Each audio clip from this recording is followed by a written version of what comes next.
¿Estás criando un adolescente? ¿Quieres que confíe en ti? ¿Que permita que le enseñes y que desarrolle inteligencia emocional? Entonces, este podcast es para ti. Mamás de Adolescentes Sud, un espacio donde platicaremos sobre los retos y las oportunidades de criar adolescentes y cómo acompañarlos y guiarlos en su experiencia en esta tierra. Mi nombre es Cintia Cruz Magro, Master Coach de Crianza certificada, familióloga, mamá de 4 y miembro de la Iglesia de Jesucristo de los Santos de los Últimos Días. ¿Me acompañas? Hola, hola. Siempre que vengo contigo trato de encontrar el tema que pueda ser más útil para ti y tu maternaje de adolescentes. Realmente creo que entender a nuestros adolescentes es un proceso en el cual estamos ahorita y a veces no es tan sencillo. Estoy pensando, reflexionando, qué quería compartir contigo y lo que encontré más útil el día de hoy fue contarte cuáles son tres cosas por qué un hijo, una hija, no querría seguir el consejo de sus padres, o no querría escucharlo, o no querría cooperar en la casa, en la familia. Y estos son conceptos importantes y quiero que los tengas en cuenta siempre cuando estés trabajando con un hijo, tratando de invitarlo a cambiar o invitándolo a hacer algo. ¿Por qué esta hija, este hijo no querría hacerlo? Esa es como la razón. No te voy a dar tres razones. Las tres razones principales por las que una persona no quiere hacer algo son, número uno, que todavía no llega a esa capacidad o todavía no se siente con esa capacidad de hacer lo que se le está pidiendo. Dos, porque su sistema nervioso o su mente, sus emociones no están quizás en el lugar más adecuado para poder llevar a cabo lo que se le pide a esta persona. Y número tres, porque esta persona no tiene la conexión suficiente con la persona que le está pidiendo que haga las cosas. Esto es en general. Ahora, si lo aterrizamos hacia los adolescentes y hacia las madres, tenemos que entender que entonces yo necesito, cuando le pido a mi hijo, asegurarme que sepa hacer lo que le estoy pidiendo, que se sienta seguro en su capacidad de hacerlo, que yo sepa que su sistema nervioso, su mente, sus emociones están en el lugar correcto como para que él pueda tener acceso a la mente y a la capacidad corporal para poder hacer lo que le estoy pidiendo. Y finalmente, ¿qué tan seguro se siente mi hijo de nuestra conexión, del amor que le tengo con él? ¿Qué tan perteneciente se siente a mí como su madre? Y qué tan seguro está de que realmente yo estoy queriendo lo mejor para él o para ella. Lo repito así porque creo que es bien importante entender que nosotros somos seres humanos, tenemos varias partes, por lo menos estas tres partes implicarían que una persona está lista para poder seguirme como su líder, como su madre y que pueda tener éxito al hacerlo. Te voy a contar un poquito más en cuanto a cada una de estas. La primera es, voy a poner un ejemplo sencillo. Estoy pidiendo a mi hijo que lave los trastes, pero nunca los ha lavado. Pues obviamente va a ser muy difícil que mi hijo diga, sí, quiero lavar los trastes o los voy a lavar porque pues nunca los ha lavado, ¿no? De entrada. Entonces, tendría que asegurarme que lo que le estoy pidiendo a mi hijo es algo que yo ya le enseñé a hacer, que él sabe hacer de alguna manera. Voy a ir con mi hijo y decirle que lave los trastes cuando nunca los ha lavado, no lo sabe hacer o se siente inseguro de cómo hacerlo. Entonces, va a ser muy difícil que lo haga. Yo necesito primero asegurarme de que sabe cómo hacerlo, sabe dónde sacar el agua, el jabón, sabe cómo acomodar las cosas y que yo le he enseñado a hacerlo varias veces y que entonces ella tiene la confianza de poderlo hacer de manera individual. Si esta confianza la puede llegar a tener, la puede mostrar, entonces yo ya sé que es algo que ya le he pedido antes y que él puede hacer porque ya pasé horas enseñándole con mucha calma. Además, otra cosa importante de esto es que cuando le he enseñado a hacer esto, lo he enseñado desde la calma, ¿sí? Calma me refiero a no gritándole, no insultándole, no diciéndole que está mal lo que está haciendo, no regañándolo porque lo hizo mal, sino simplemente diciéndole, a ver, hijo, así se hace, vamos a intentarlo una vez y me doy cuenta que no lo hace del todo bien, pero pues no lo regaño, sino simplemente le muestro después, oye, hijo, mira, esto se podría haber quitado usando a lo mejor este cepillito, o a lo mejor esta fibra, o a lo mejor más jabón, o no sé, lo que sea que le pongas para lavar los trastes, y enseñarle tips, enseñarle formas de hacerlo mejor, pero sin que se sienta como juzgado en ese proceso, sino desde una parte de, mira, vamos a seguir aprendiendo, vamos a buscar otras estrategias cuando no sale tan bien. Entonces, si nosotros hemos enseñado lo que sea a nuestros hijos desde ese lugar, nuestros hijos van a poder sentirse que cuando les pedimos hacer eso, pueden hacerlo. Aquí vamos al siguiente punto, ¿no? El punto es dónde está su sistema nervioso en cuanto a esto que le estoy pidiendo. Entonces, si lo que yo le estoy pidiendo a mi hijo, y hablamos otra vez de este ejemplo de los trastes, es un ejemplo en el que yo lo he tratado mal, yo le he insultado, yo lo he juzgado todo el tiempo porque no lo hace bien. Y entonces, en ese proceso, la verdad es que él no ha tenido una experiencia agradable en cuanto a hacerlo, o por lo menos neutra, ¿no? No vamos a hablar, fascinante lavar los trastes, pero por lo menos fue neutro, no recibió juicio, no recibió crítica, no recibió regaño, sino más bien recibió apoyo, recibió instrucciones específicas y claras y acompañamiento en el proceso. Entonces es algo que esta persona tiene el deseo de hacer y va a ser algo que va a decir, bueno, sí lo puedo hacer, porque su sistema nervioso no relaciona esa actividad con algo tan duro, tan difícil, tan lastimoso. Pero si tiene esta relación, cuando yo le enseñé o cuando él aprendió, con quien haya aprendido, entonces hay una relación ya de un sistema nervioso que se siente un poquito a la defensiva de esta tarea en particular. Ahora, ¿qué más puede pasar aparte? A lo mejor sí le enseñé bien, a lo mejor sí sabe hacerlo y a lo mejor no hay una relación negativa en cuanto a esta tarea. Pero puede que en otra parte de su sistema nervioso, otra parte de su sistema emocional, la parte emocional de él, puede que también esté pasando otra cosa. Puede que en este momento esté muy cansado por tareas de otras cosas que estuvo haciendo. Puede ser que esté preocupado por alguna otra cosa. Puede ser que esté deprimido. Puede ser que esté ansioso. Puede ser que esté en otro lugar emocional. Y entonces cuando estamos en otro lugar emocional, tanto nuestro cerebro como nuestro sistema nervioso no necesariamente están regulados para poder llevar a cabo ciertas tareas. Entonces, cuando nosotros queremos que nuestros hijos hagan algo y dicen que no, esta es una razón probable de que pueda estar diciendo que no, porque puede que su sistema nervioso no esté listo, puede ser que su sistema nervioso se sienta abrumado, deprimido, y ahí tendríamos que ver si esto lleva mucho tiempo así, de que no quiere moverse, de que no quiere hacer nada, de que no quiere escuchar nada. Estamos hablando de un tema importante que necesitaríamos observar, ayudar a nuestros hijos a llevarlos ante un profesional de la salud mental para que pueda apoyarlos. Probablemente sí es necesario, si esto es algo que ha pasado ya por meses, que los vemos muy tristes, que los vemos muy cansados, que los vemos que no responden. Entonces es importante darnos cuenta que su estado emocional, su estado de sistema nervioso también es una razón por la que una persona decida no hacer algo, decida no poder hacer algo. Y por eso hay que estar al pendiente.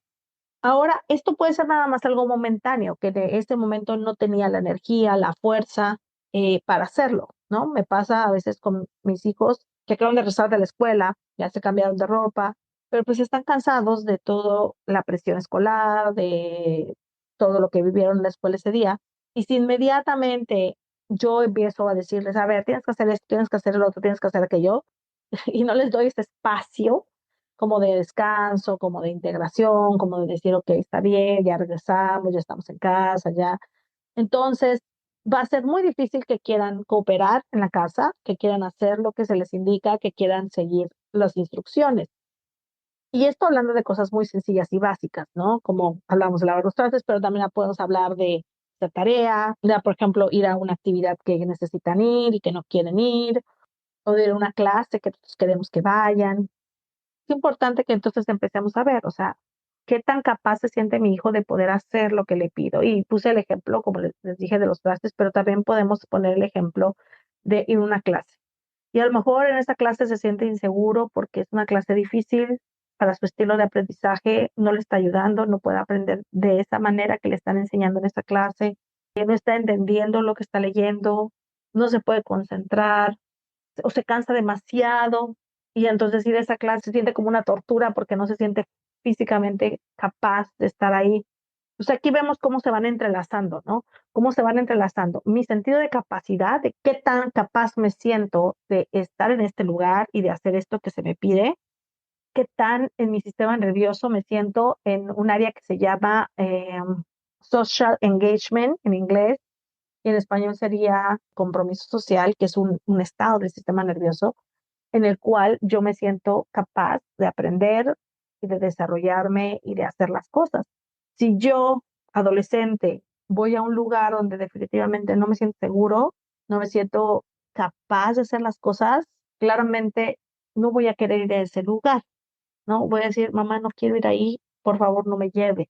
Y yo recuerdo que cuando era adolescente, bailaba, me gustaba mucho bailar, folclore, y entonces me cansaba mucho porque pues ensayaba los sábados varias horas y entonces entre semana ensayábamos también y entonces yo regresaba de la escuela, todavía ayudaba a mi mamá en algunas cosas que ella necesitaba, ella tenía un local de comida y pues llegaba yo a ayudarla. Pero recuerdo que yo definitivamente no me sentía con la capacidad de estar ahí, mi cuerpo estaba completamente cansado y ya no era una capacidad intelectual quizá o de saber cómo hacer las cosas, sino de cansancio así completo. Y yo digo que una vez a la semana o cada 15 días me iba a mi casa y me dormía desde la tarde, o sea, 4 de la tarde me dormía y ya no me despertaba hasta el otro día. Recuerdo que varias veces de esas veces mi papá se preocupaba por que yo no había comido nada y llegaba, me daba un vaso de leche y yo me volvía a dormir. La verdad lo recuerdo con cariño porque era bonito saber que mi papá se preocupaba porque yo comiera algo antes de dormir, pero al mismo tiempo también era bonito que mi papá ni mi mamá se ponían a exigirme nada ese día. No sé si ellos se daban cuenta del patrón que yo tenía, pero era un patrón como de mucho cansancio y llegaba un día en que ya no tenía fuerza para nada. Generalmente procuraba esperar hasta el viernes porque el sábado pues me podía levantar un poco más tarde y entonces me dormía temprano ese día. Y era bien chistoso porque pues, recuerdo que era algo constante. O sea, yo me dormía 4 de la tarde y amanecía hasta el otro día 8 de la mañana. Si ellos hubieran querido que yo fuera, por ejemplo, a una clase los viernes o a un entrenamiento ese día o a alguna actividad específica, definitivamente no hubiera podido. Y no era porque no quería ir o porque no me importaba lo que mis papás querían o por algo de ese tipo, sino más bien era porque estaba demasiado cansada para poder hacer algo más, ¿no? Y estoy hablando de cansancio, pero hablando, por ejemplo, de alguien que esté deprimido, pues claramente tampoco se va a levantar de la cama a hacerlo. Podemos ver cómo estas dos partes se van combinando. Ahora, cuando hablamos de la tercera parte, que lo que les decía, la tercera razón, que también obviamente se combina con estas otras, es qué tal su apego, cómo está con nosotros, qué tan conectados y amados se sienten. Todo esto va en la misma zona de la necesidad. Una necesidad profunda, la necesidad de conexión, la necesidad de sentirse amados, de sentirse que pertenecen, de sentirse seguros con nosotros.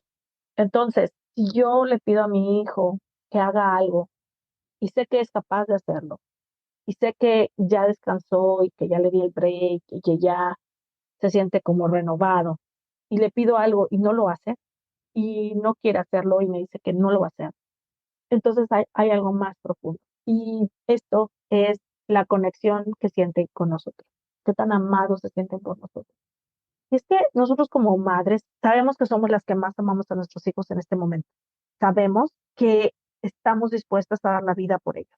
Sabemos que hacemos muchas cosas por ellos todos los días y podemos explicárselos con palabras, pero si ellos no se sienten amados por nosotras, si ellos no se sienten escuchados por nosotras, si ellos no se sienten conectados con nosotras y nuestro apego hacia ellos no es un apego seguro, una sensación segura de que quieran venir a nosotros y que nosotros seamos ese espacio para ellos, entonces es muy difícil que estos hijos puedan seguir nuestro liderazgo y también que puedan estar dispuestos a decir, sí, mamá, vamos a hacer esto juntos o vamos a hacer aquello o se abran a la conversación. Yo tomo muy en cuenta esta parte, porque entender qué está pasando con un hijo es básico. Yo como persona no nada más puedo ver lo que está frente a mis ojos. Lo que está frente a mis ojos es mi hijo diciendo que no va a hacer lo que le pedí y las actitudes que ellos están tomando, los comportamientos que ellos están tomando, es lo que yo puedo ver con mis ojos. Pero lo que no puedo ver con mis ojos es en dónde está su sistema nervioso en este momento, cómo se siente emocionalmente, cómo se siente en su capacidad, en su poder para hacer las cosas, en esta de puedo hacerlo, y cómo se siente como conectado conmigo. Yo no tengo el poder de definir todo lo que mi hijo hace, se los he dicho varias veces a lo largo de estos episodios, pero sí puedo influir en la calidad de apego que puedo generar con mi hijo, sí puedo influir en ver su sistema nervioso, en dónde está y cómo puedo fortalecerlo y apoyarlo para que pueda liberar las emociones que tiene a lo mejor un poco atrapada sin procesar, puedo aprender más inteligencia emocional y puedo enseñarle a mi hijo esas herramientas, puedo llevarlo a él a que aprenda eso, puedo desarrollar paciencia para poder enseñarle paso a paso las cosas y que se sienta con más capacidad y más poder de lograr las cosas.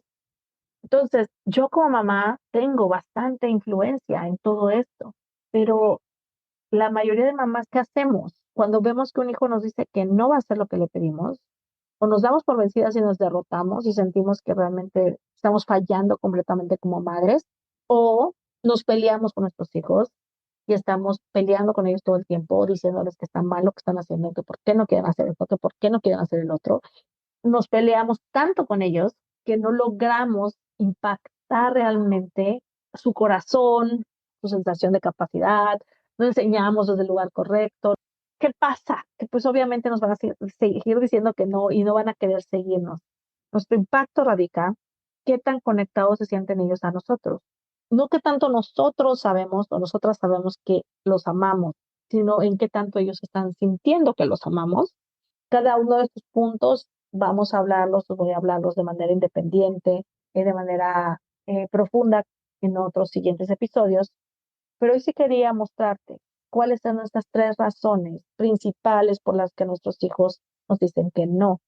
Y dicen, no, mamá, no lo voy a hacer. O simplemente nos dicen, sí lo voy a hacer, pero no nos dice cuándo. Y pueden pasar días y días y días y no lo hacen. Y también eso es bastante difícil de soportar como madres, de aguantar, de sobrellevar. De cuando mi hija me dice, no, yo lo tomo como un foco rojo, de decir, ok, ¿qué de estas tres cosas principales no estoy apoyándola para que ella pueda dar un sí a algo bueno que le estoy pidiendo hacer? Y no es que quiera obligarla a decirme que sí a través de manipulación, no se trata de eso, pero sí se trata de que podamos entender que estas necesidades de nuestros hijos no están siendo satisfechas. Estas son tres necesidades fundamentales. Sentirse capaz es una necesidad fundamental de poder. Estar tranquilo y regulado en su sistema nervioso es una necesidad de supervivencia y de sentirse seguros en sus cuerpos, de sentirse seguros en sus mentes, de emociones y de sentirse regulados sensorialmente también. Y luego está la necesidad de conexión, de pertenencia, que es esta necesidad de sentirse vistos y seguros en nosotros, con nosotros. Cuando nuestros hijos cubren sus necesidades, esto es algo maravilloso porque entonces tienen mayor capacidad para hacer las cosas, tienen mayor claridad en cuanto a lo que quieren hacer e incluso si lo que les pedimos no es algo que quieran hacer porque sienten que no es lo correcto en sus vidas, no es el camino que quieren seguir, van a tener sus necesidades lo suficientemente cubiertas para decirnos eso de manera tranquila, decirnos, mamá, ¿sabes qué? No me gusta esto, y nos van a decir sus razones y podamos a poder dialogar al respecto. Claramente uno como madre puede abrirse a esa conversación, pero estos hijos seguros que tienen esa capacidad de decirnos las cosas son hijos que están creciendo en confianza, que son hijos que están creciendo en capacidad, hijos que están creciendo en seguridad emocional. Quieres que tus hijos tengan la capacidad de decirte que sí y al mismo tiempo, cuando quieran decirte que no, tengan la capacidad de decirte ese no desde un lugar de convicción, de seguridad, de calma, y sea un no que sale desde un lugar seguro de ellos y nos sale desde una explosión, desde un enojo, desde una injusticia, desde un sentirse rechazados, no vistos. Entonces, este es el lugar donde nosotros necesitamos aprender a estar cubriendo esas necesidades básicas. Es un trabajo, todo esto que estoy diciendo. No es una solución inmediata, instantánea, porque de eso no se trata la crianza. A nuestros hijos los tenemos en la vida para siempre. Y por otro lado, los tenemos de bebés unos años, de niños otros años, de adolescentes otros años, porque son años, días y semanas lo que lleva a construir todo eso. Entonces tenemos estas tres necesidades básicas. Las podemos ir cubriendo de una manera que nuestros hijos se vayan sintiendo más alimentados, cubiertos en sus necesidades. Cuando nosotros los ayudamos y los apoyamos en eso, entonces es mucho más probable que ellos crezcan con mayor capacidad, con mayor seguridad, con mayor confianza de que pueden lograr las cosas. También eso les ayuda a saber que pueden contar con nosotros, que pueden venir a nosotras para lo que necesiten. Y nosotras no tenemos que resolverles la vida, pero sí podemos ser el lugar donde ellos lloran, donde ellos se desahogan, donde ellos nos llaman, nos cuentan y esperan nosotros recibir no un consejo, no un regaño, no un sermón, sino lo que necesitan es que podamos apoyarles, escucharles y guiarles a través de lo que viven. Pero este muchacho que va a tener esa confianza necesita cubrir estos tres necesidades básicas en su vida. Y hay más necesidades básicas, pero estas, a mi opinión, son las tres que empiezan a cambiar muchas cosas en la vida. Y cuando nos podemos nosotros empezar a darnos cuenta, mira, esa es la razón por la que no está queriendo hacerlo. Y me empiezo a dar cuenta, mira, esta es la razón por la que le cuesta hacer las cosas que necesita hacer. Entonces empiezo a cambiar mi mirada, a solamente ver las acciones y empiezo a ver qué está pasando dentro de ellos. Cuando hago ese cambio es tan poderoso porque ya no me caso con la idea de, mi hijo no me hace caso, o mi hijo no me obedece, o mi hijo no le importa lo que yo pienso, sino me doy cuenta, hay algo más que está pasando en mi hijo, en mi hija. Es lo que quería compartir con ustedes esta semana. Estas tres necesidades importantes de observar, las estemos viendo. Que podamos dejar de ver un poquito hacia solamente la acción y la actitud y vayamos un poquito más al fondo y podamos observar eso. Cuando lo vemos, ¿dónde está mi hijo en poder? ¿Dónde está mi hijo en su sistema nervioso y emocional y sensorial? ¿Y dónde está mi hijo en su calidad de apego y de seguridad conmigo? Súper importante. Esta semana yo te voy a pedir que la dediques a observar.